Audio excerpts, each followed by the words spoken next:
Michael Thompson's fingers tightened around his briefcase handle as he approached his suburban Chicago home. The familiar sight of the two-story house, with its pristine landscaping and modern architecture, a testament to his own design work, usually brought him comfort after grueling days at the firm. Today, something felt different. The garage door opened with its usual mechanical whir, revealing Becky's white SUV parked in its designated spot. Michael pulled his black Mercedes beside it, noticing a fresh scratch on her vehicle's passenger door that hadn't been there yesterday. Small details like these had been piling up lately, each one a tiny crack in their seemingly perfect life. "I'm home," he called out, stepping into the kitchen. The aroma of Thai takeout filled the air.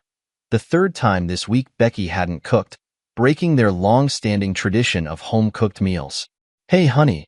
Becky's voice carried from upstairs, followed by the sound of rushed movement. "I'll be down in a minute." Michael loosened his tie and poured himself a glass of water, studying the stack of mail on the counter.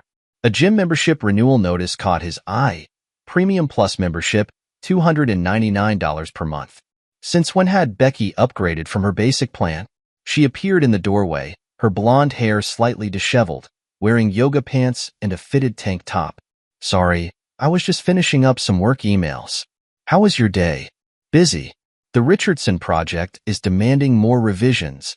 Michael watched as she checked her phone for the third time in 2 minutes. "Everything okay? You seem distracted." "Oh, just this new marketing campaign we're launching."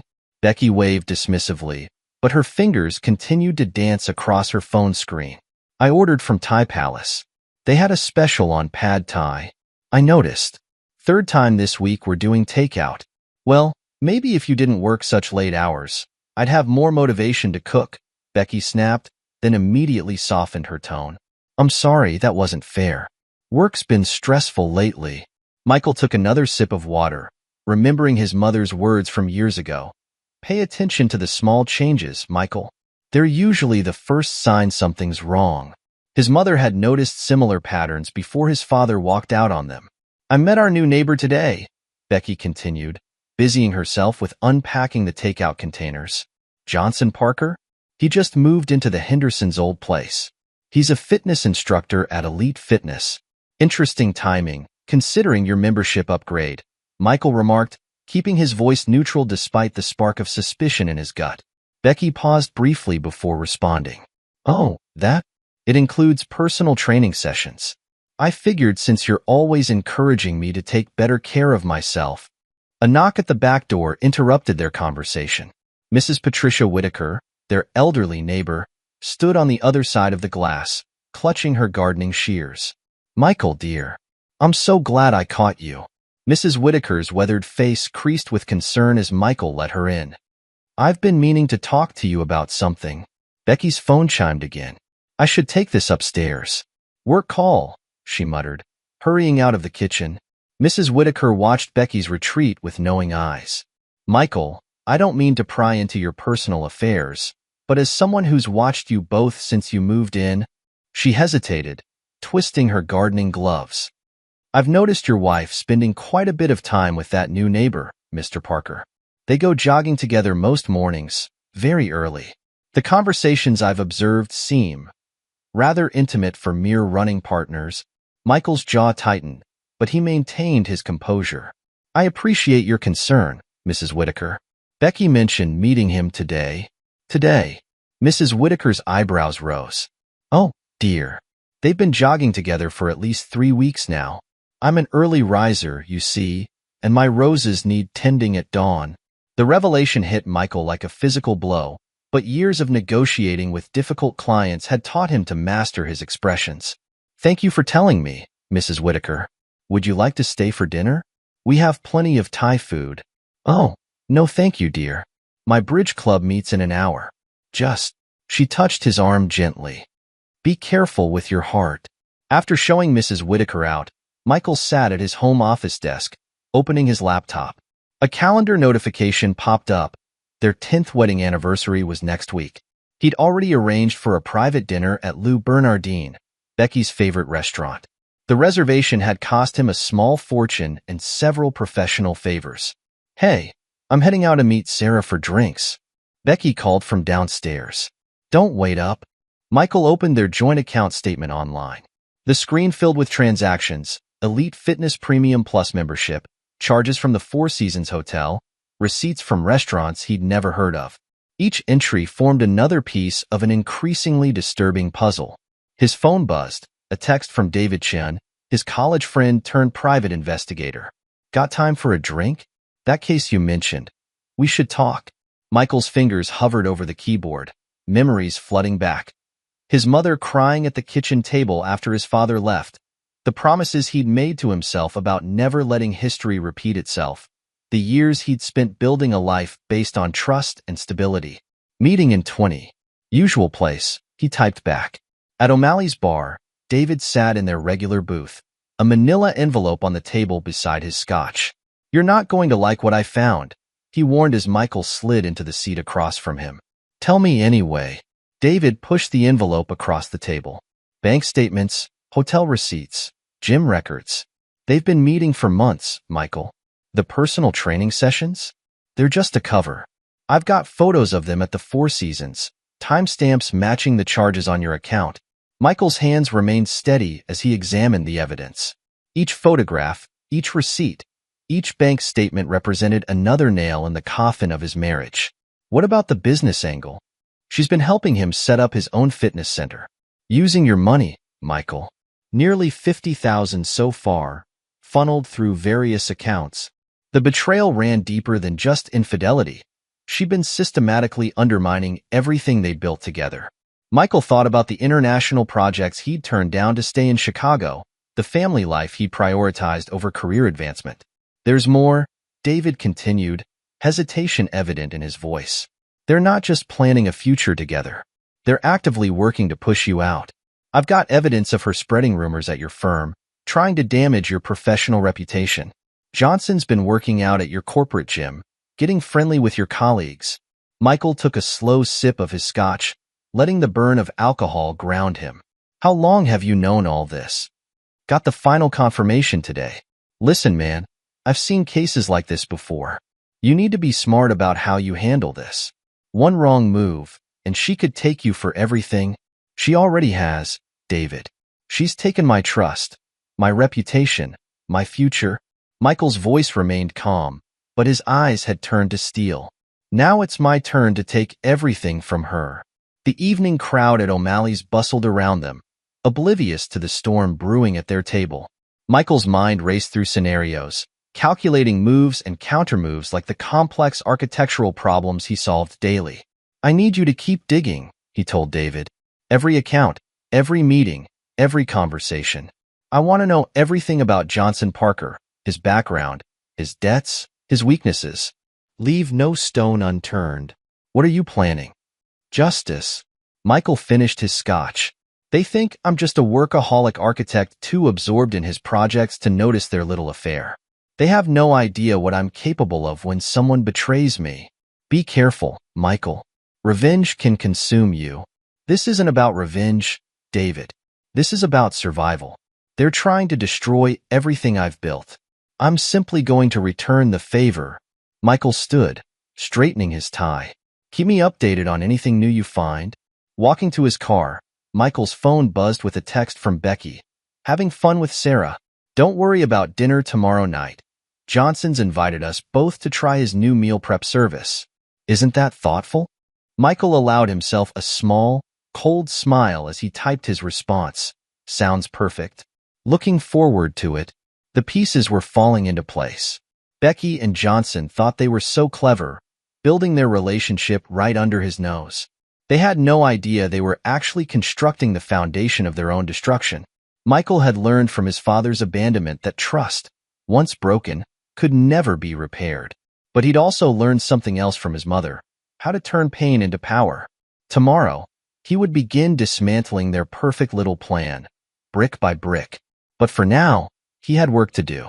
Michael drove home, his mind already mapping out the intricate architecture of their downfall. They wanted to play games? Fine. But they were about to learn that some games had consequences they couldn't possibly imagine. As he pulled into his driveway, Michael noticed Johnson Parker jogging past his house, offering a friendly wave. Michael waved back, his expression pleasant, his eyes calculating. The game was about to begin, and he intended to play it to perfection. Chapter 2. The divorce battle begins. Sarah Martinez's law office exuded power and competence, from its modern glass walls to the intimidating array of legal awards displayed behind her desk. Michael sat across from her, David Chin's manila envelope open between them. "They've been sloppy," Sarah observed, examining the evidence with practiced eyes. "Overconfident. That works in our favor, but Illinois is still an equitable distribution state. The affair alone won't prevent her from getting a substantial settlement." "I'm not interested in a settlement," Michael replied. He used when presenting architectural plans to clients. "I want everything." Sarah leaned back in her leather chair, studying him. "Revenge is expensive, Mr. Thompson. Are you sure you want to go down this road? They're not just having an affair.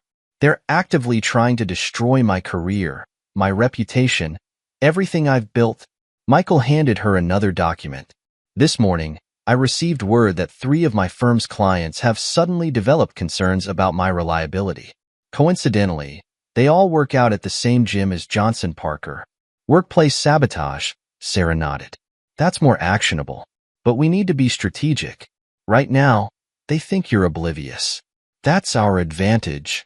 The door opened, and Sarah's assistant entered with coffee. Michael noticed how Sarah subtly shifted the documents on her desk, a practiced move to protect client confidentiality. This attention to detail was exactly why he'd chosen her. "Tell me about your marriage," Sarah continued after the assistant left. "Any previous separations? Counseling? History of financial disputes?" "None.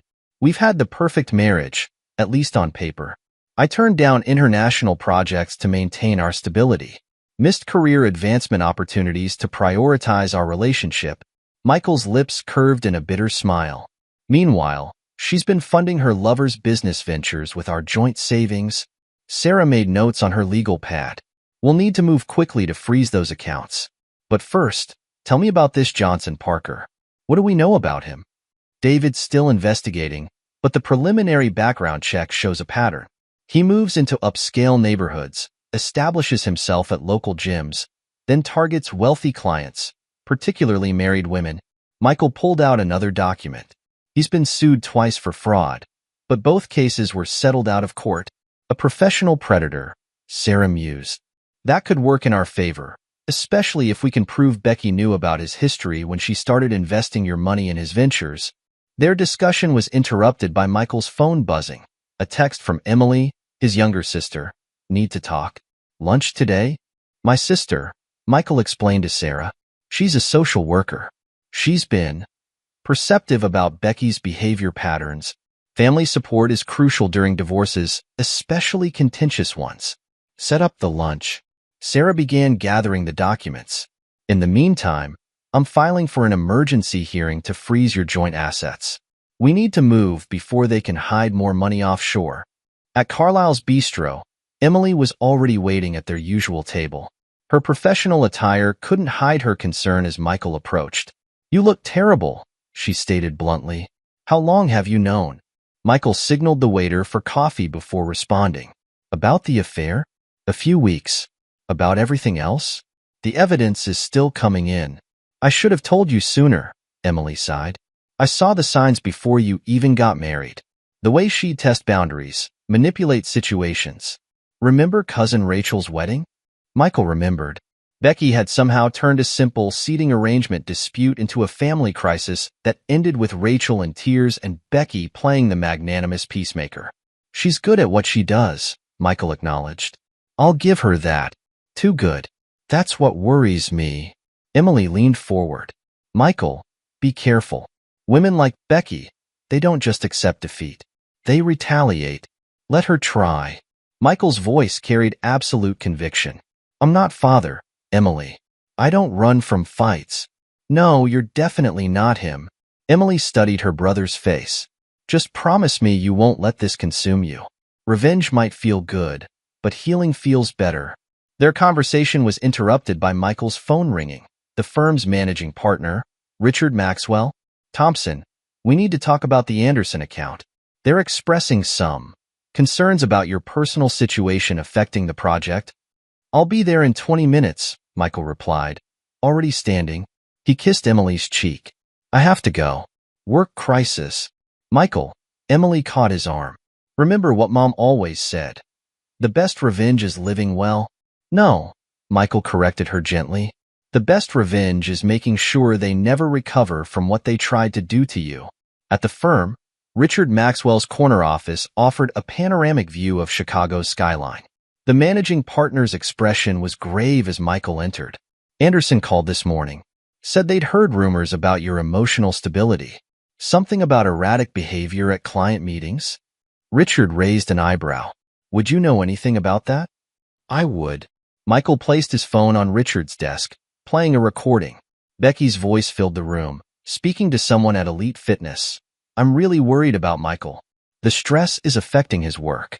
Just yesterday, he completely lost it during a client meeting. Richard's expression shifted from concern to understanding. How long has this been going on? Long enough. Michael retrieved his phone. I have evidence of systematic attempts to undermine my professional reputation. My lawyer is handling it. The Anderson account? Will be fine. I'm meeting with them tomorrow to present the revised plans.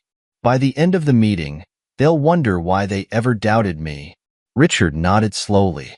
You know, I went through something similar during my second divorce. If you need any support... Thank you, Richard, but I have everything under control. Michael stood. Though I would appreciate it if you kept this information confidential for now. The element of surprise is crucial. Walking back to his office, Michael passed the corporate gym where Johnson Parker was training one of his colleagues. Their eyes met briefly, Johnson's friendly wave contrasting with the calculating look in his eyes. Michael smiled back, thinking of the evidence mounting in Sarah Martinez's office. Let them think they were winning. Let them grow confident in their schemes. The higher they climbed, the harder they would fall. His phone buzzed with a text from David. Found something big. Meet tonight? Same place, 8 p.m., Michael replied, already anticipating the next piece of the puzzle falling into place. The game was escalating, but Michael had never felt more focused.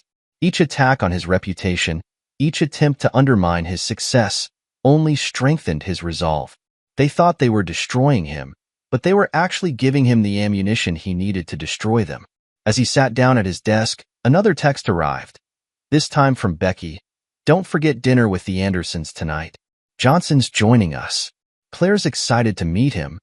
Chapter 3. The House Divided. The Anderson dinner was set for 8 at La Maison, one of Chicago's most exclusive restaurants. Michael arrived precisely on time, noting Becky's car already in the parking lot.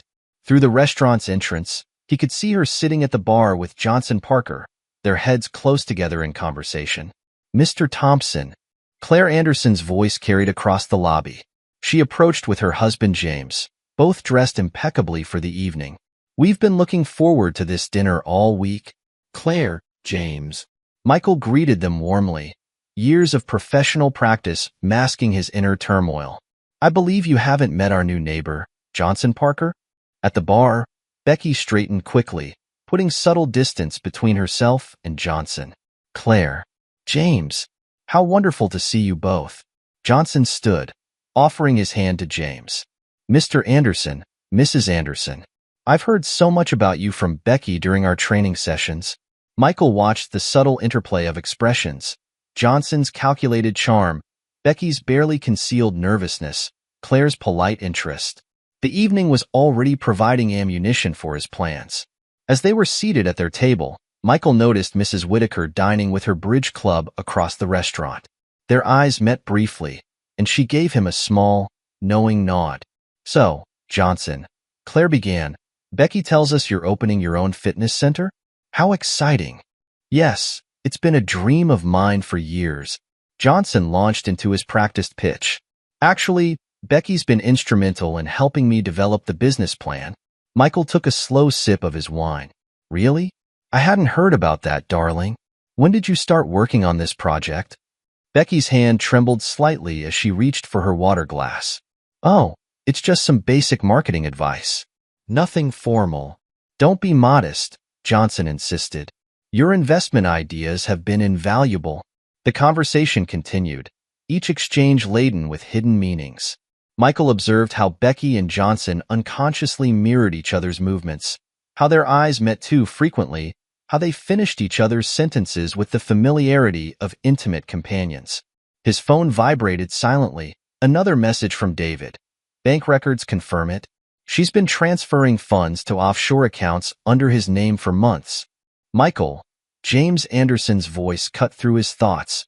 About the revisions we discussed.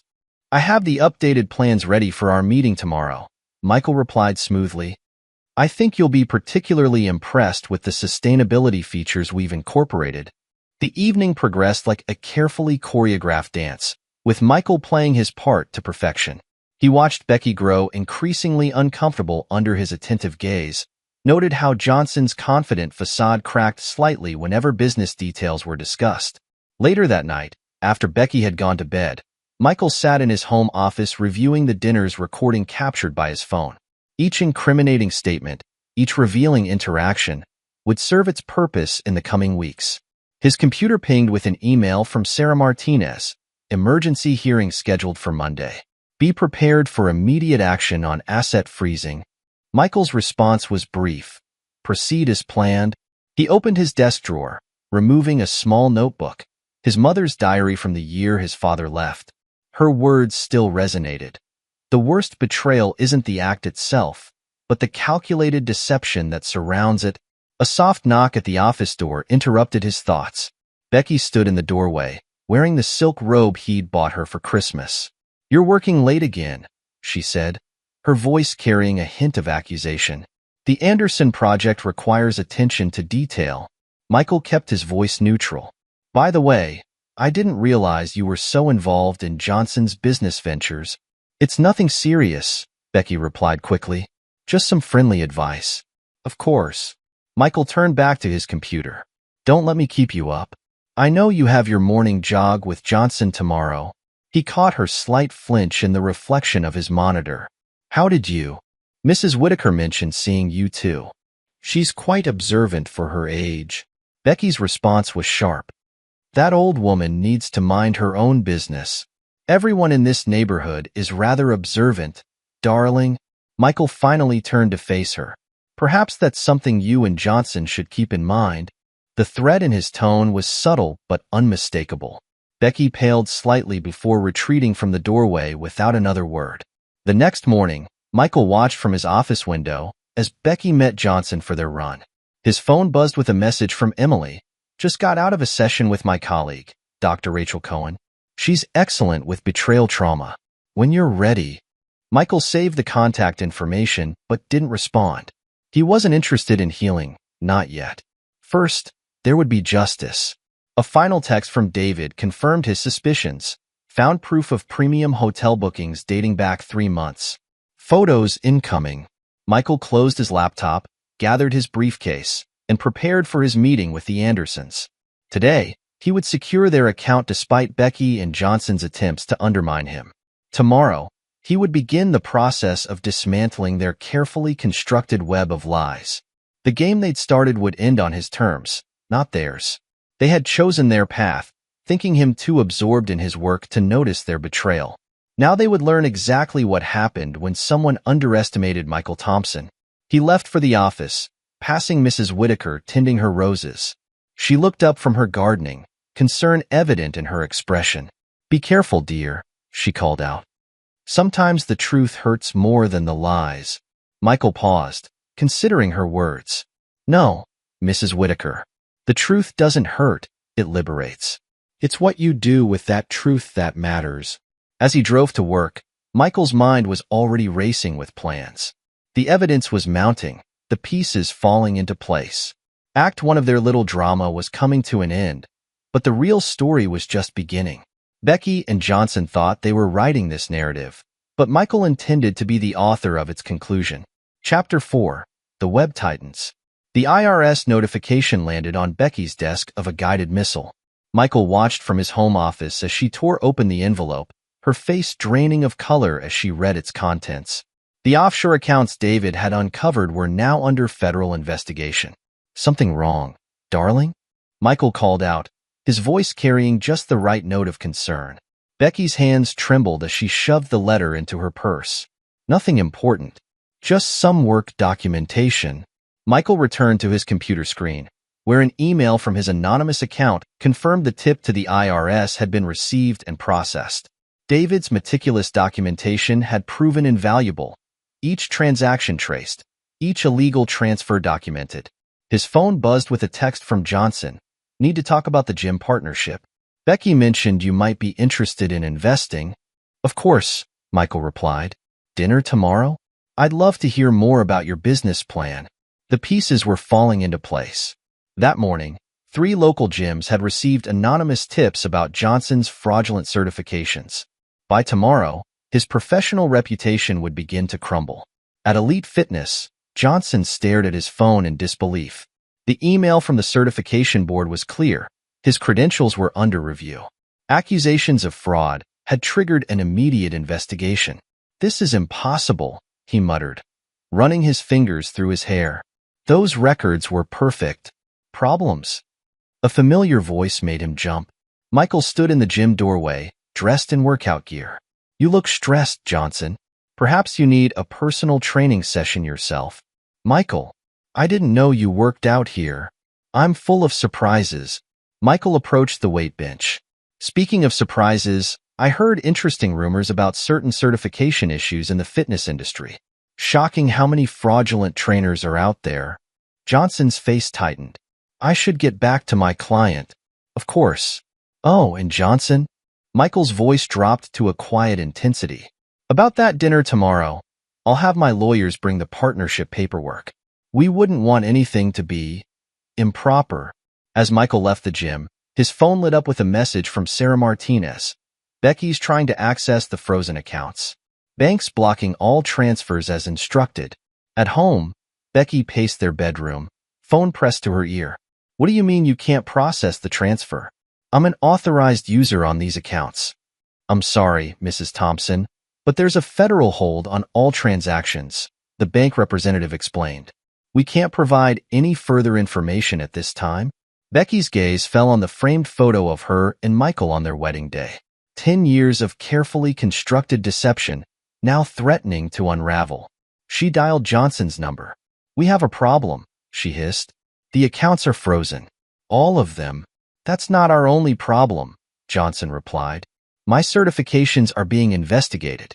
I can't train clients without valid credentials. How is this happening? Michael couldn't possibly. Couldn't I?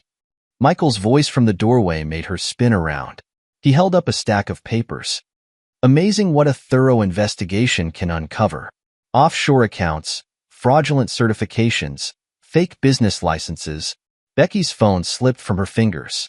How long have you known? Long enough to ensure you'll both pay for your betrayal. Michael's smile carried no warmth.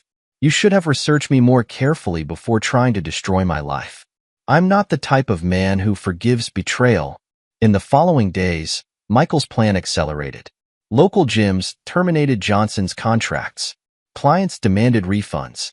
Becky's carefully cultivated social circle began to fracture as evidence of her manipulation surfaced. David Chun sat across from Michael at O'Malley's, sliding a new file across the table. Your wife's parents have been funding Johnson's ventures. Want me to expose that too? Not yet. Michael studied the documents. Let's wait until they're fully invested. The higher they climb, the harder they'll fall. At Elite Fitness, Johnson faced a group of angry clients demanding explanations for his fraudulent credentials. His phone buzzed constantly with messages from debt collectors. Someone had tipped off his bookies about his mounting gambling debts. You promised me this would work, he snapped at Becky during their secret meeting in the park. Your husband was supposed to be an easy mark. He was. I don't understand how he discovered everything. Becky wrapped her arms around herself. We were so careful. Not careful enough. Johnson paced the path. I'm losing everything.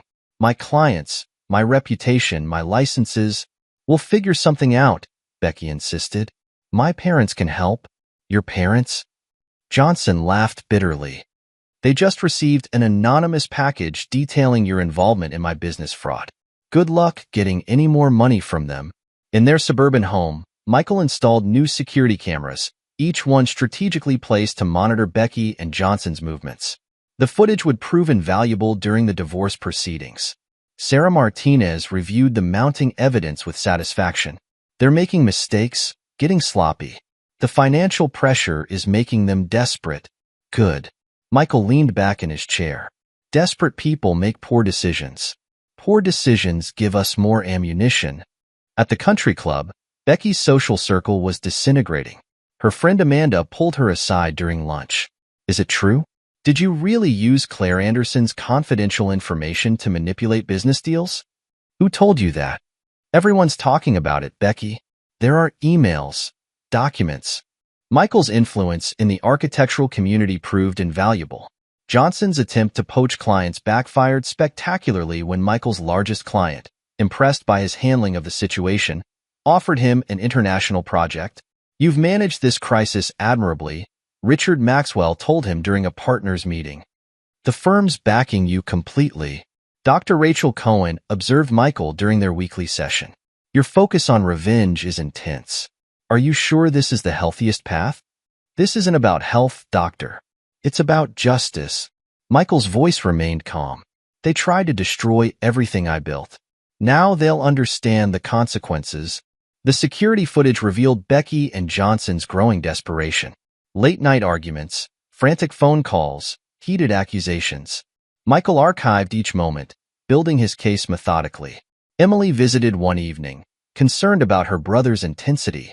Michael, I understand your anger, but this level of retaliation. They made their choice, Michael cut her off. Now they'll live with the consequences. In their bedroom, Becky discovered hidden cameras throughout the house. Her scream of rage echoed through the halls. You're spying on me? Spying implies secrecy, Michael replied from his office. I'm merely documenting your activities. For legal purposes, of course. Johnson's financial situation deteriorated rapidly. His bookies, armed with anonymous tips about his inability to pay, became increasingly threatening. Each carefully orchestrated pressure point pushed him closer to breakdown. At the elite gym where it all started, Johnson faced the final humiliation. His termination notice, accompanied by threats of legal action for fraud. You did this, he confronted Michael in the parking lot. Somehow, you orchestrated all of it. Michael stepped closer, his voice low and controlled. You tried to take everything from me. Consider this your education in consequences. The web Michael had woven was drawing tight, trapping his prey more securely with each passing day. Becky and Johnson's dream of a future together crumbled beneath the weight of mounting evidence and financial ruin. Chapter 5. The Reversal of Fortune. The Four Seasons hotel manager appeared uncomfortable as he approached Becky and Johnson's table. I'm sorry, Ms. Thompson, but your credit card has been declined. All of them, actually. Becky's face flushed as she rummaged through her purse. That's impossible. Try this one. We've tried all 3 cards, ma'am. They've all been canceled. Johnson pulled out his own wallet, but his expression revealed he already knew the outcome. His accounts had been frozen days ago, his assets seized by creditors Michael had quietly alerted to his gambling debts. Across town, Michael sat in Sarah Martinez's office, reviewing the latest financial reports. The offshore accounts are completely locked down. The IRS investigation is proceeding exactly as planned. She's filing for emergency spousal support, Sarah informed him. Claims you've left her destitute. Perfect. Michael's smile was cold. That filing gives us the opening we need to present evidence of her financial misconduct. The pressure mounted daily. Johnson's former clients filed lawsuits demanding refunds for fraudulent services. Each case cited evidence mysteriously provided by anonymous sources. Becky's professional life imploded spectacularly during a board meeting at her marketing firm. Anonymous emails revealed her manipulation of client data, her misuse of company resources to support Johnson's ventures. Mrs. Thompson, we're placing you on administrative leave pending investigation, her director announced. Please clear out your desk immediately. In their home, Becky faced another crisis. Her parents had cut off all contact after receiving proof of her involvement in Johnson's fraudulent business schemes. Daddy, please, she begged into the phone. You don't understand. I can explain everything. Explain what? Charles Harrison's voice was ice. How you used our family's reputation to support a con man. How you betrayed a good man who gave you everything. The call ended abruptly, leaving Becky alone in the kitchen she once ruled. Her phone buzzed with a text from Johnson. We need to talk. Everything's falling apart. They met in a cheap diner, a far cry from their usual luxury hotels. Johnson looked haggard, his designer clothes replaced by worn jeans and a faded t-shirt. My bookies are getting aggressive, he muttered, glancing nervously over his shoulder. Someone told them about my debts. All of them. We'll figure something out, Becky insisted, but her voice lacked conviction. Michael can't prove anything. Can I? Michael's voice made them both jump. He stood beside their booth, impeccably dressed in a tailored suit. The IRS seems to think differently. So do the certification boards. And your former clients. You're destroying us, Becky accused. No, darling. You destroyed yourselves. I'm simply ensuring you face the consequences. Michael's tone remained conversational. By the way, Johnson, those gentlemen at the counter? They're very interested in discussing your gambling debts. Johnson's face paled as he recognized his bookies entering the diner. Michael walked away, leaving them to face their mounting problems alone. The stress began taking its toll. Becky developed anxiety attacks, jumping at unexpected noises. Johnson's gambling addiction spiraled out of control as he desperately sought ways to recover his losses. Their relationship strained under the pressure. Arguments erupted over money, blame, failed schemes to recover their losses. This is your fault, Johnson shouted during one particularly heated fight. You promised me he was an easy target. My fault? You're the one who got caught using fake credentials. Becky screamed back. If you hadn't been so sloppy. Their fights became public spectacles, recorded by the security cameras Michael had installed. Each video added to the evidence mounting against them. In Dr. Cohen's office, Michael reviewed their deterioration with clinical detachment. They're breaking exactly as predicted, and this brings you satisfaction? Dr. Cohen asked. This brings me justice. Michael's eyes remained cold. They chose their path. Now they'll walk it to the end. The local media began picking up stories of Johnson's fraud, Becky's financial misconduct, their failed attempts to destroy Michael's reputation. Each article drove another nail into the coffin of their former lives. Emily watched her brother's methodical destruction of his betrayers with growing concern. Michael, when does it end? When they have nothing left, he replied simply. Just as they planned for me. In their increasingly empty house, Becky faced the ruins of her life. Designer clothes replaced by bargain store outfits, social invitations dried up, professional reputation destroyed. Johnson's desperation led him to consider illegal ventures, unaware that Michael monitored his every move. Each desperate scheme provided more evidence for the authorities. Michael observed their destruction from his home office, watching through the security feeds as their world crumbled piece by piece. They had tried to take everything from him. Now they would understand the true meaning of loss. The revenge he had orchestrated wasn't just about punishment. It was about complete annihilation of everything they held dear. Their comfort, their reputation, their future plans, all demolished with the same precision they had planned to use against him. As he watched them struggle and fight and blame each other, Michael remembered his mother's words. True strength isn't in forgiveness. It's in ensuring those who hurt you never have the power to do it again. Becky and Johnson's dream of a perfect future together had become a nightmare of their own making, orchestrated by the man they had underestimated. Their reversal of fortune was complete, their fall from grace absolute. And Michael Thompson, the architect of their destruction, watched it all unfold according to his perfect plan. Chapter 6. The Breaking Point. The morning brought dark clouds and darker news for Becky and Johnson. For federal agents arrived at their regular breakfast spot, warrant cards displayed. Johnson Parker? The lead agent's voice carried across the diner.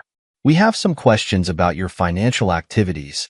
Michael watched from his car as they led Johnson away, Becky's face a mask of horror. His phone buzzed with a message from Sarah Martinez, federal investigation proceeding as planned. They'll want to question her next. At the police station, Johnson faced a wall of evidence, financial records, fraudulent documents, witness statements. Each piece meticulously gathered, and anonymously provided. These offshore accounts, the investigator began, spreading photos across the table. Care to explain the source of these funds? Johnson's lawyer shifted uncomfortably. The evidence was overwhelming, the paper trail undeniable. My client exercises his right to remain silent. Across town, Becky sat in her parents' elegant living room, making one final attempt at reconciliation.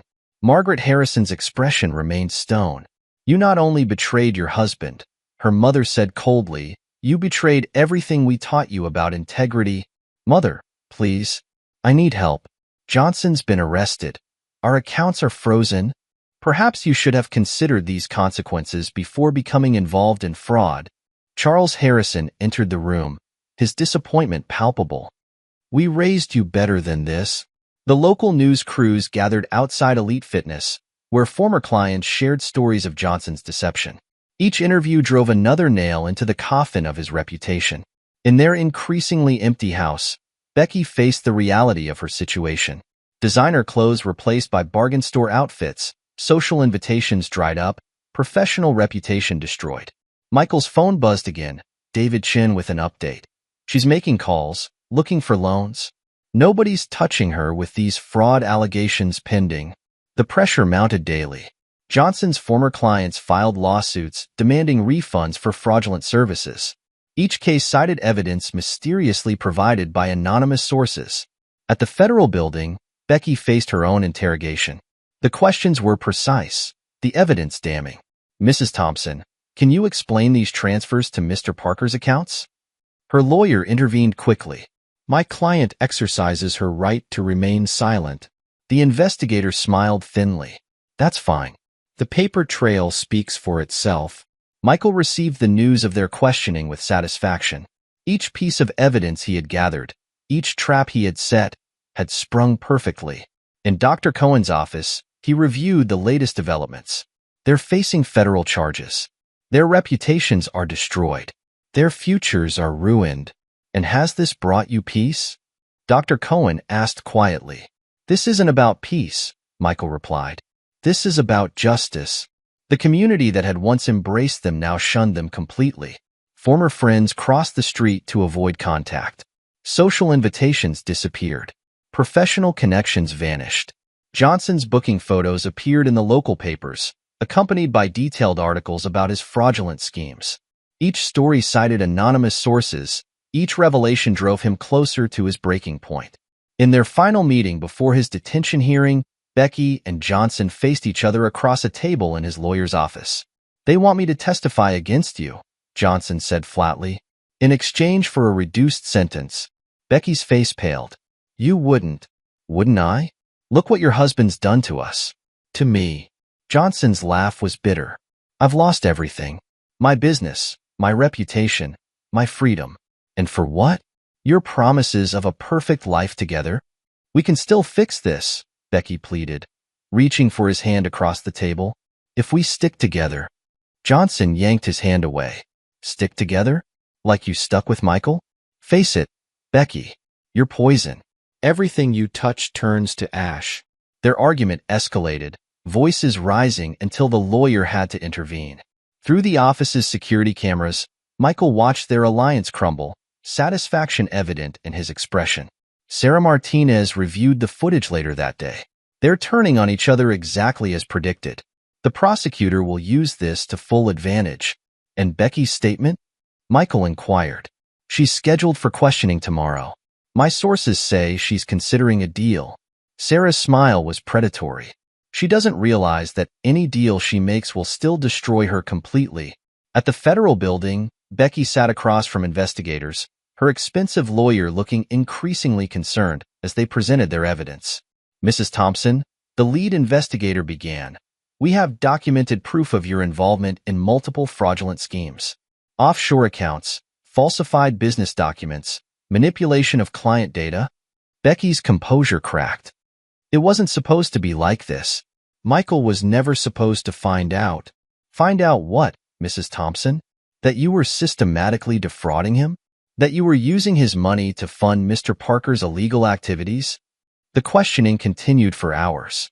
By the end, Becky's carefully constructed facade had crumbled completely.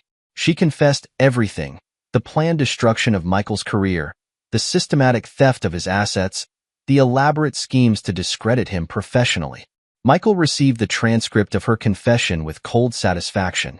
Each admission, each revealed plot, justified his calculated revenge. In their nearly empty house, Becky faced the ruins of her life. The designer furniture had been seized as evidence, the luxury car repossessed. Her social media accounts flooded with condemnation from former friends and colleagues. Johnson's detention hearing went exactly as Michael had orchestrated. The judge, presented with overwhelming evidence of flight risk and ongoing criminal activity, denied bail. "Your Honor," Johnson's lawyer protested, "my client has strong ties to the community." "Your client," the judge interrupted, "has multiple offshore accounts, fraudulent identification documents, and a history of deceptive behavior." Bail denied. As Johnson was led away in handcuffs, his eyes met Becky's in the gallery. The look they shared spoke volumes. Their perfect plan had become their perfect destruction. David Chun joined Michael at O'Malley's that evening. "The feds are moving to seize all their assets. The evidence trail you created is bulletproof. And the gambling debts? His bookies are getting increasingly aggressive. They've figured out he can't pay." Michael nodded slowly. "Make sure they know about his hidden accounts in the Caymans." The next day brought more devastation. Becky's attempt to access emergency funds failed spectacularly when evidence of her financial misconduct was presented to the judge. "Mrs. Thompson," the judge declared, "in light of the overwhelming evidence of fraud and financial misconduct, your request for emergency support is denied." Emily visited Michael that evening, concerned about the extent of his revenge. She found him in his home office, reviewing security footage of Becky's latest breakdown. "Michael," she began carefully, "I understand your need for justice, but this level of destruction—" "They plan to take everything from me," Michael replied, his voice cold. "My career, my reputation, my future. They didn't count on me discovering their plot. They didn't count on me being stronger than they imagined." The local media coverage intensified. Headlines screamed about the scandal: "Fitness trainer's fraud scheme exposed," "Socialite wife's double life revealed," "Prominent architect uncovers million-dollar deception." Each story drove another nail into the coffin of their reputations.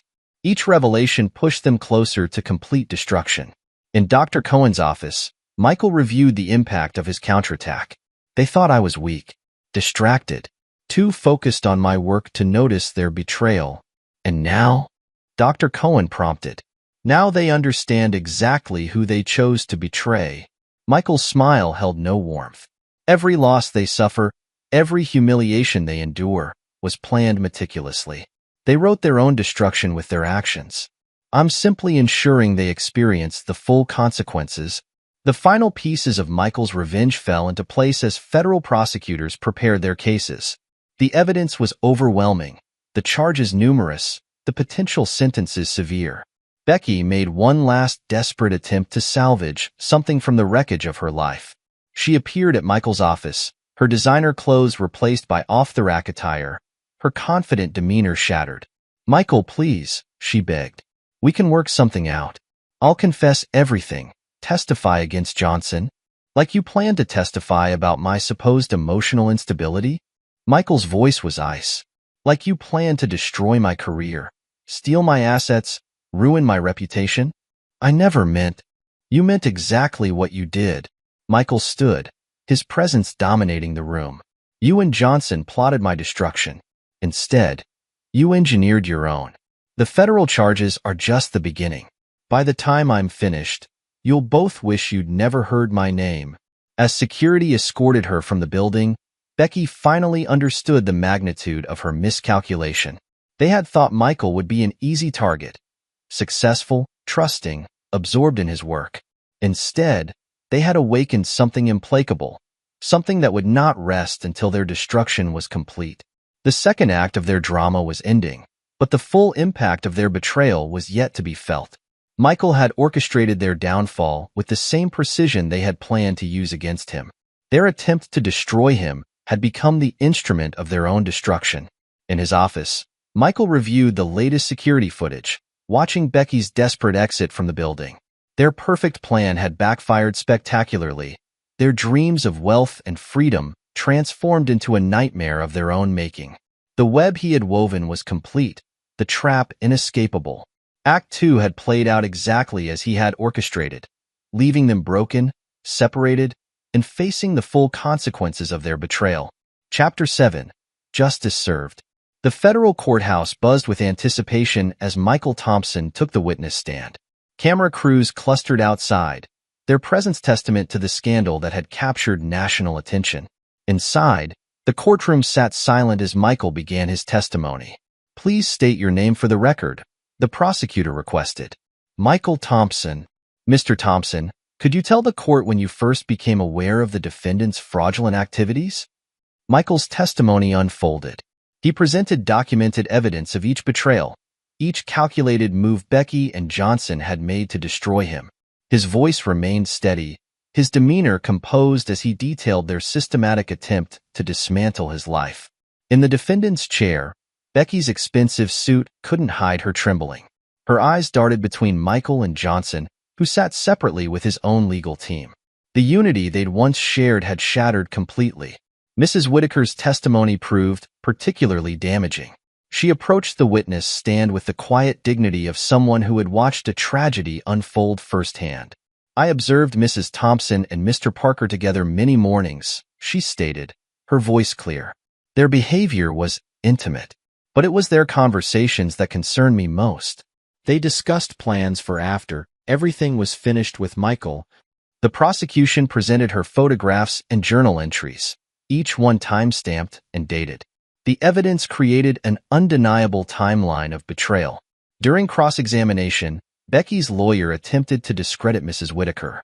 "Isn't it true that you're just a nosy neighbor who enjoys spreading gossip?" Objection. The prosecutor stood, argumentative, sustained. The judge's gaze was sharp. "Counsel, maintain professional conduct." The forensic accountant's testimony lasted 3 days, detailing the complex web of financial fraud. PowerPoint slides displayed transaction records, offshore accounts, falsified business documents. The defendant systematically siphoned funds from Mr. Thompson's accounts, the accountant explained. These transfers were disguised as business investments, but were actually funding Mr. Parker's illegal activities. In the gallery, Emily watched her brother's face as each piece of evidence was presented. His expression remained impassive, but his eyes held the cold satisfaction of a man watching his carefully laid plans reach fruition. The social media evidence proved particularly compelling. Screenshots of private messages between Becky and Johnson revealed their plot to destroy Michael's reputation. "Looking forward to watching him crumble." One message from Becky read, "Once his clients abandon him, we'll have everything we need." Johnson's response was equally damning. "His career will be in ruins. Nobody trusts an unstable architect." Dr. Cohen's professional testimony addressed the psychological impact of their actions. Mr. Thompson experienced significant emotional distress due to the defendant's calculated betrayal. However, his response demonstrated remarkable resilience. During a brief recess, Sarah Martinez reviewed their position. "The jury's completely engaged. Your testimony was perfect, strong but controlled. They see you as the victim who fought back, not the aggressor." Michael's response was quiet. "They haven't seen anything yet." The prosecutors saved their most devastating evidence for last. Audio recordings from the security systems captured Becky and Johnson plotting Michael's professional destruction in detail. "Once we're done," Johnson's voice filled the courtroom, "he'll never design another building in this city." Becky's laugh followed. "He's so focused on his precious career, he has no idea what's coming." The jury's expressions hardened with each revelation. Even Johnson's lawyer looked increasingly uncomfortable as the evidence mounted. During her testimony, Becky attempted to paint herself as a victim of circumstance. "I was unhappy in my marriage. Johnson offered me understanding, support." "Did your unhappiness justify stealing millions from your husband?" The prosecutor's question cut through her performance. "Did it justify attempting to destroy his career?" "I never meant to." "Please answer the question, Mrs. Thompson. Did your personal dissatisfaction justify criminal conspiracy?" Becky's composure cracked. You don't understand. Michael was always working, always focused on his projects. I needed more. So you decided to take everything from him? Yes. Yes, I did. Becky's outburst echoed through the courtroom. He deserved it. All those years of putting his career first, of making me play the perfect wife. The prosecutor let her words hang in the air. Her admission of intent sealed her fate more effectively than any evidence could have. Johnson's testimony proved equally disastrous. Under intense questioning, he revealed the full scope of their plan. It was supposed to be simple, he admitted. Get close to them, gain their trust, then take everything. But we didn't count on him fighting back. The jury deliberation lasted 3 days. Michael spent the time in his office, reviewing designs for his latest international project. He had already won. The verdict was merely formality. When the jury returned, their faces told the story before the foreman spoke. On the charge of conspiracy to commit fraud, how do you find? Guilty. On the charge of grand theft? Guilty. The litany of convictions continued. Each guilty verdict another nail in the coffin of Becky and Johnson's futures. The judge's sentencing statement was scathing. The court has rarely seen such a calculated attempt to destroy an innocent person's life. Your actions demonstrate a level of malice and greed that demands severe consequences. Becky received 5 years in federal prison. Johnson, with his prior record and additional charges, got 8. The restitution orders would ensure that any future earnings went straight to repaying Michael. As they were led away in handcuffs, Becky turned toward Michael one last time. He met her gaze without expression, then turned away to discuss his next project with Richard Maxwell. The media swarmed him outside the courthouse. Mr. Thompson, how do you feel about the verdict? Justice has been served, he replied simply. I have meetings to attend. That evening, at O'Malley's, David raised a glass. You did it. They're finished. They were finished the moment they decided to betray me. Michael sipped his scotch. They just didn't know it yet. Chapter 8. Rebuilding Lives. The renovation of Michael's house became a symbol of his transformation. Gone were the traces of his life with Becky, replaced by modern, minimalist design that reflected his vision alone. The project attracted attention from architectural magazines. Rising from betrayal, Thompson's residential masterpiece read one headline. Photographs showcased the complete transformation, a physical manifestation of Michael's own rebirth. His international project, a sustainable urban development in Singapore, earned critical acclaim. The awards ceremony featured Michael as the keynote speaker. Architecture isn't just about buildings, he told the audience. It's about creating spaces that endure, that stand strong against any challenge. Much like life itself, the Second Chance Foundation launched with a high-profile gala. Emily stood beside Michael as he addressed the gathered donors. Our mission is simple, to provide support and resources to those recovering from betrayal and abuse. To show them that survival isn't enough. They can thrive. The Foundation's first project provided legal and financial assistance to victims of fraud and domestic abuse. Michael's own experience informed its approach, ensuring practical help alongside emotional support. Sarah Martinez joined the Foundation's board of directors. Your story inspired this, she told Michael during a board meeting. You showed people they don't have to remain victims. In his private therapy sessions, Dr. Cohen noted Michael's evolution. You've channeled your experience into something constructive. That's remarkably healthy. I learned from what they tried to do to me, Michael replied. They wanted to destroy me. Instead, they made me stronger. The Foundation's success attracted attention from similar organizations. Partnership offers poured in, each one expanding their reach and impact. Emily took charge of the Foundation's daily operations, her social work background proving invaluable. We're making a real difference, she told Michael. Each person we help is another victory. The media coverage shifted from scandal to success story. Profiles focused on Michael's resilience, his transformation of personal tragedy into public benefit. His architectural firm flourished under his leadership. The Anderson Project, which Becky and Johnson had tried to sabotage, won multiple sustainability awards. You've become a symbol of resilience, Richard Maxwell observed during a partners meeting. Clients specifically request you because of what you've overcome. Through mutual friends, Michael met Alexandra Bennett at a charity event. Her environmental law practice aligned perfectly with his sustainable design philosophy. Their connection developed naturally, built on shared values and mutual respect. Alex understood ambition, drive, and the importance of trust. I admired how you handled yourself during the trial, she told him during their first dinner together. You showed strength without losing your humanity. The Foundation's mentorship program paired experienced professionals with young architects and designers. Michael's guidance helped shape the next generation of innovative thinkers.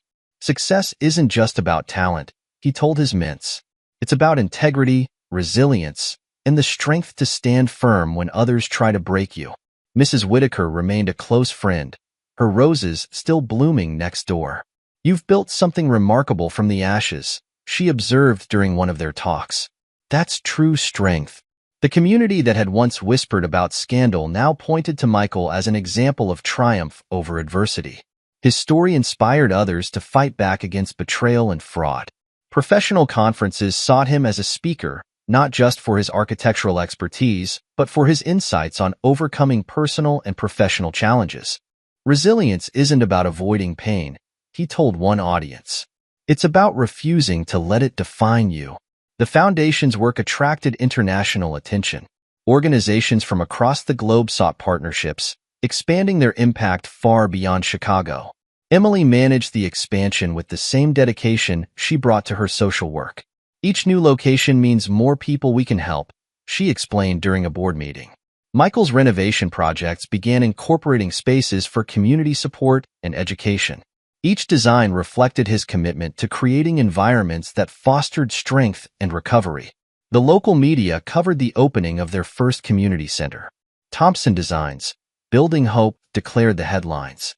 Alex supported his vision completely, her legal expertise helping shape the Foundation's advocacy work. Their relationship grew stronger, built on a foundation of honesty and shared purpose. In his home office, Michael reviewed their progress. The Foundation's success, his professional achievements, his personal growth. Each element represented a victory over those who had tried to destroy him. The security footage from the trial remained archived on his computer, a reminder of how far he'd come. He didn't need to watch it anymore. The lessons were permanently etched in his mind. Chapter 9. A New Beginning. The grand opening of Thompson Community Center drew hundreds of attendees. Michael stood at the podium, surveying the crowd that included clients, colleagues, and beneficiaries of his Foundation's work. This center represents more than architecture, he began. It represents the power of transformation, of turning betrayal into strength, defeat into victory. The building itself embodied his philosophy, strong, sustainable, designed to support and protect its occupants. Solar panels lined the roof, while community spaces encouraged connection and healing. Industry recognition poured in. The American Institute of Architects presented Michael with their highest honor, citing his innovative integration of social responsibility into architectural design. Mr. Thompson's work transcends traditional architecture, the citation read. He builds more than structures. He builds opportunities for recovery and growth. The Second Chance Foundation expanded rapidly, opening offices across the country. Each location offered comprehensive support services, from legal aid to counseling. Emily's leadership proved crucial to their success. We're not just helping individuals, she explained during a board meeting. We're changing how society views recovery from betrayal. Michael's mentorship program attracted talented young professionals eager to learn from his experience. He taught them about more than design. He taught them about integrity, strength, and the importance of standing firm. Success isn't just about talent, he told them. It's about character. About being someone others can trust, even when trust seems risky. Alex brought additional depth to the Foundation's work, her environmental law practice aligning perfectly with their mission. Their relationship deepened, built on shared values and mutual respect.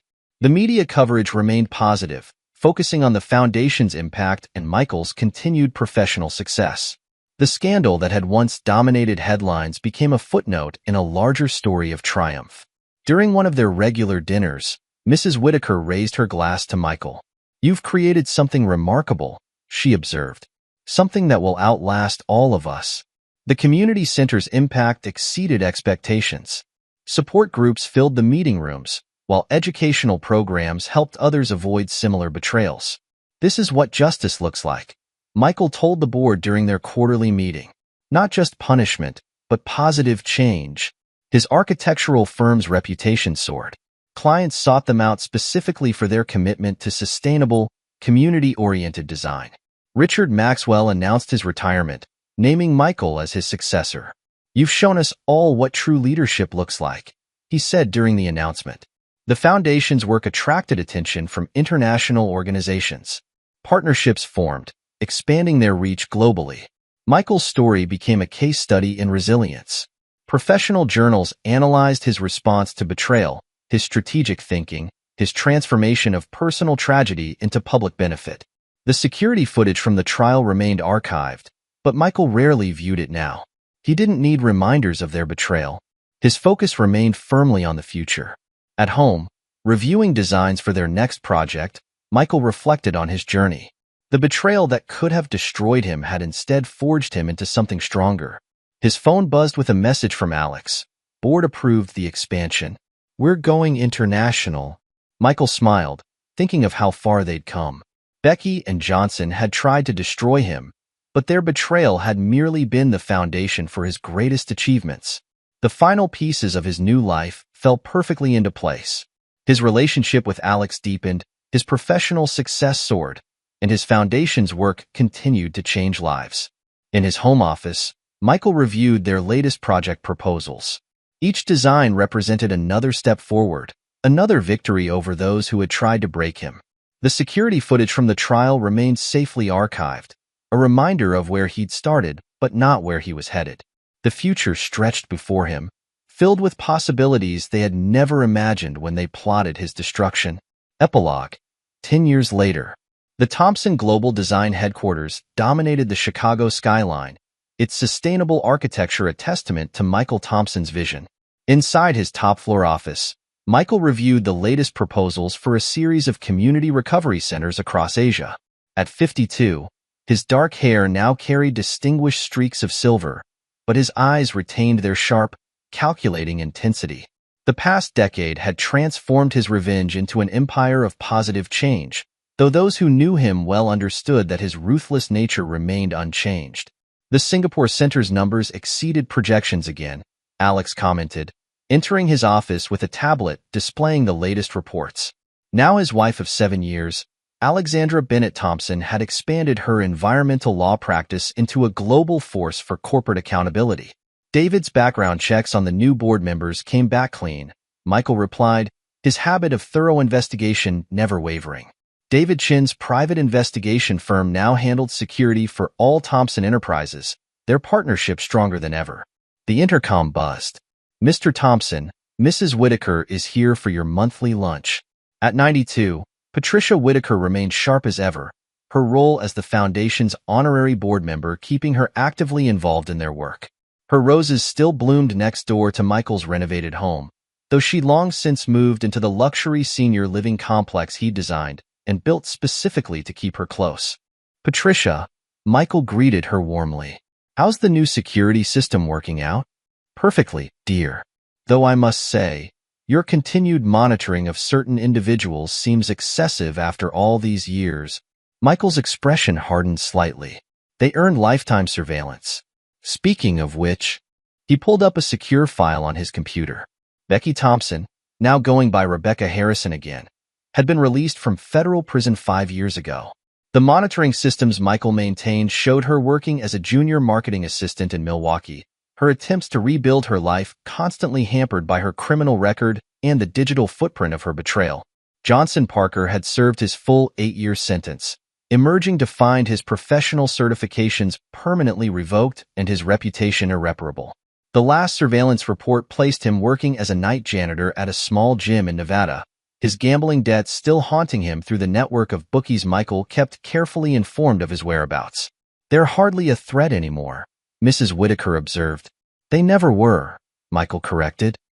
"But maintaining surveillance ensures they remember the consequences of betrayal. The Thompson Second Chance Foundation had expanded into a global organization, with Emily Thompson Chin serving as CEO. Her marriage to David Chin 4 years ago had merged their professional expertise, strengthening both the foundation's investigative capabilities and its support services. The new Chicago Center needs your final approval, Emily announced, joining them for lunch. Her tablet displayed plans for their latest project, a comprehensive recovery center combining legal aid, counseling, and professional development services. The Anderson firm's collaboration on this one is particularly fitting, David added, entering with takeout bags from their favorite Thai restaurant. Considering their role in the original story, the Andersons had remained loyal clients through the years, their support during Michael's darkest days rewarded with exclusive contracts and professional advancement. Claire Anderson now served on the foundation's board, her business network proving invaluable to their expansion. Dr. Cohen's training program is ready to launch, Emily continued, referring to the foundation's newest initiative. Dr. Rachel Cohen had developed a specialized therapy approach for betrayal trauma, her methods now taught to counselors worldwide through the Thompson Institute for Recovery. Michael's phone buzzed with a message from Richard Maxwell, now retired but still serving as an advisor to the firm. The latest architectural awards had just been announced. Thompson Global Design had swept the sustainability category again. Your father would be proud, Mrs. Whitaker said softly, watching Michael review the news. My father's abandonment taught me valuable lessons, Michael replied, his voice cold. So did Becky's betrayal. Never trust blindly. Never show weakness. And never, ever forgive those who betray you. The lesson had shaped his empire. Thompson Global Design's contracts included extensive loyalty clauses. The foundation's support came with strict accountability measures. Even his marriage to Alex was protected by legal frameworks that would make any betrayal instantly devastating to the betrayer. The new tracking system picked up some interesting activity, David reported, pulling up secure files on his tablet. Becky tried to apply for a marketing position in Chicago last month. Denied, I assume? Michael's question was rhetorical. The hiring manager received an anonymous but detailed history of her criminal activities. She withdrew her application immediately. The surveillance network they'd built was comprehensive. Any attempt by Becky or Johnson to rebuild their lives beyond basic survival triggered immediate, subtle interventions. Their punishment wasn't just their prison sentences, it was the complete, permanent loss of all opportunities for advancement or recovery. The foundation's work is more important than monitoring old enemies, Emily suggested gently. The foundation exists because of those enemies, Michael countered. Their betrayal created this empire. Maintaining their consequences ensures others understand the price of such actions. Alex touched his arm lightly. The Singapore expansion meeting starts in 10 minutes. The new design incorporates all the security features you requested. The Thompson empire had grown beyond mere buildings. Each project now included sophisticated monitoring systems, digital security frameworks, and protective measures that Michael personally oversaw. His architectural genius had merged with his need for control, creating spaces that were both beautiful and secretly fortified.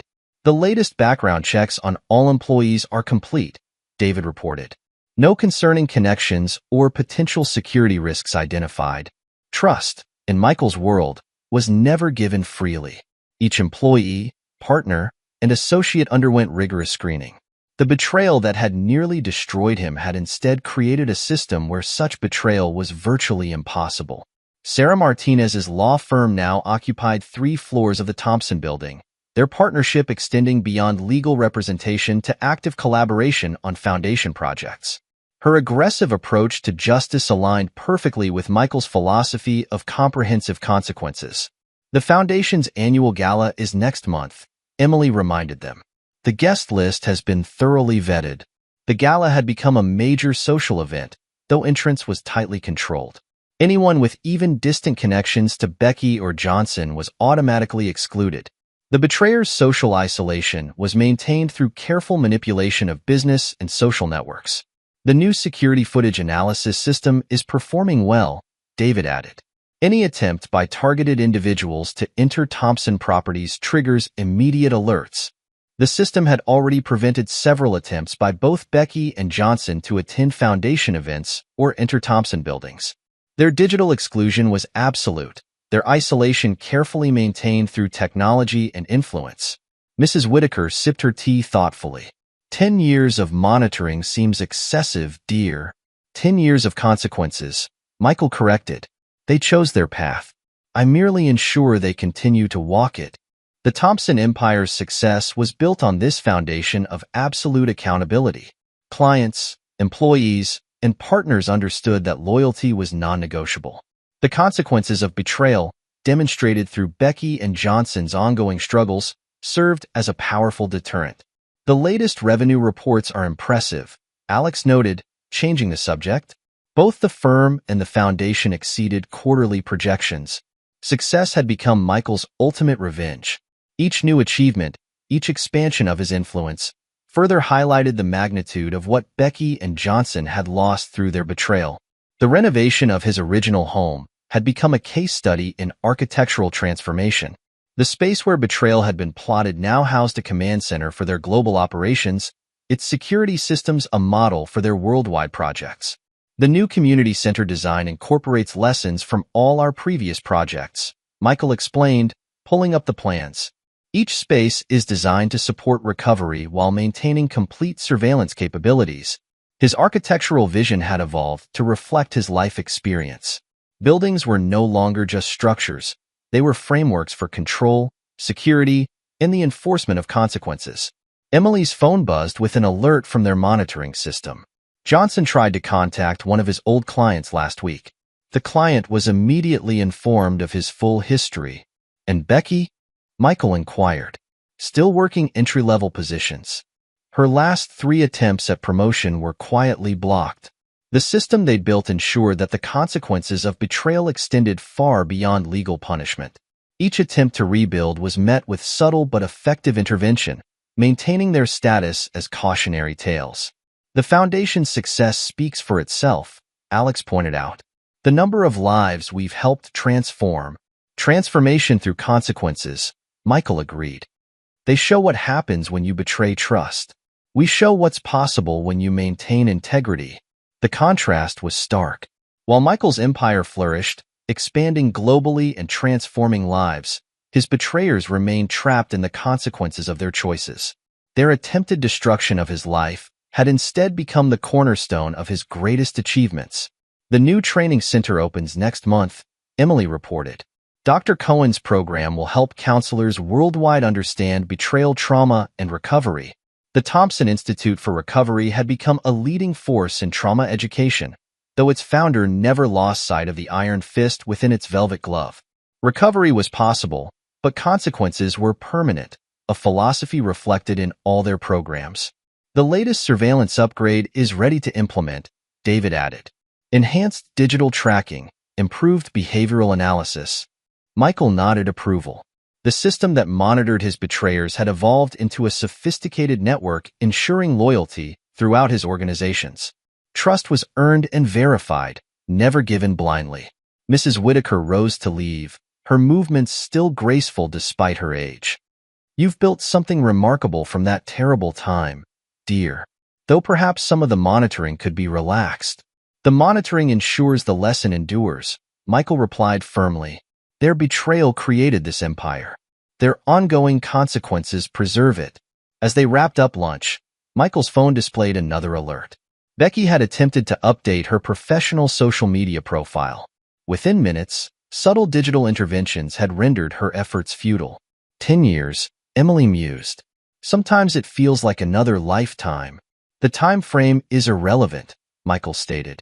Consequences are permanent. They chose betrayal. This is their reality now. The Thompson Empire stood as a testament to this philosophy. Each success, each expansion, each life transformed through their work reinforced the message. Loyalty brought rewards, betrayal brought permanent consequences. Alex reviewed their afternoon schedule. The board meeting starts in 30 minutes. The expansion proposals are ready for presentation. Michael gathered his materials, his mind already focusing on the next phase of their growth. The betrayal that could have destroyed him had instead forged an empire built on absolute accountability. His betrayers' ongoing struggles served as eternal reminders of the price of disloyalty. Success is the best revenge, Mrs. Whitaker quoted softly. No, Michael corrected, his eyes cold. Success combined with their permanent destruction is the best revenge. They'll never recover, never rebuild, never escape the consequences of their choices. That's true justice. The Thompson Empire continued to grow, its influence expanding globally. But beneath its philanthropic surface ran a steel framework of surveillance, control, and absolute consequences, a living testament to the price of betrayal and the power of relentless revenge. This is where our story comes to an end. Share your thoughts in the comments section. Thanks for your time. If you enjoy this story, please subscribe to this channel. Click on the video you see on the screen, and I will see you there.